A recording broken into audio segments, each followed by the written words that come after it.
Let's put up the top 10 in the Republican field. Brand new Quinnipiac poll out this morning. Look at the top 10. Bush, Carson, Huckabee, Rubio, Walker at 10% each across the board. Then you've got Senator Paul, Senator Cruz, Donald Trump, Chris Christie, Carly Fiorina. Drop to the bottom 6 if you want. You've got Governor Kasich, Senator Graham, Governor Jindal, Governor Perry, and Governor Pataki and Senator Santorum at the moment, just getting little blips there. When they make the debate decisions, it'll maybe be the top 10, but let's even forget about that for a minute. Just look at this race.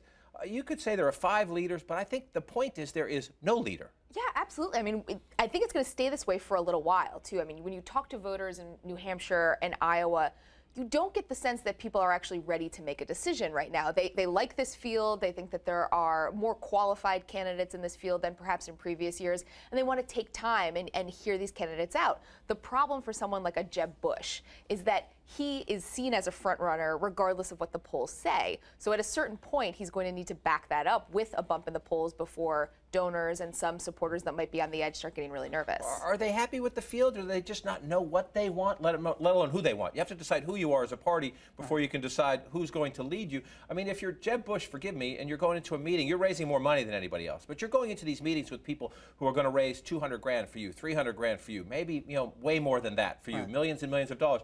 And they could say, you're at 10, Donald Trump's at 5? Right. Donald Trump? Can you imagine if he's on the debate stage? I know you don't want to go there, but that's a scary thing for Republicans. Yeah, the party right now is kind of in a search for what its soul is. There's a lot of Republicans who really hate the establishment, really tired of Washington. There's a lot of folks in that field, mainly Jeb Bush, who represents that. You have Rand Paul, who's doing his thing. You got the governors doing their thing. It's going to take a long time for this to sort out. And, you and I are old enough to remember when this was reversed. Right. When Democrats had this kind of field and Republicans had somebody they're about to anoint. Well, it used to be, it was your turn. The your turn party on the Republican. You're Bob Dole or you're Ronald Reagan. You've run before. You're Mitt Romney.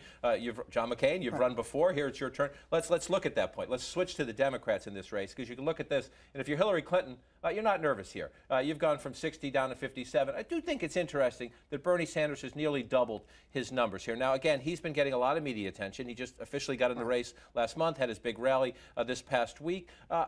I'm not worried if I'm Hillary Clinton, but I'm going to watch that a little bit. He is moving. Yeah, and the thing about Bernie Sanders is that he has a very loyal following, and he does fill a space in the Democratic Party that has been looking for a candidate. They had been pushing for Warren. He's not exactly a Warren, but he can appeal to that group.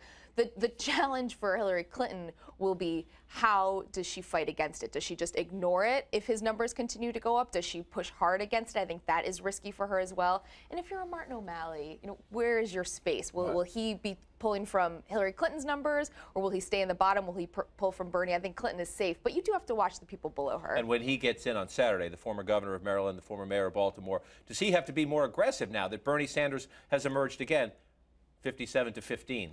There's no sweat in Camp Clinton. But at the moment, he's the quote-unquote alternative. Bernie Sanders is. Yeah, Martin O'Malley has to decide whether or not he wants to be in the cabinet or possibly be president. If he wants to possibly have a shot in heck of taking on Hillary Clinton, he's got to take her on. He can't play this game he's playing now.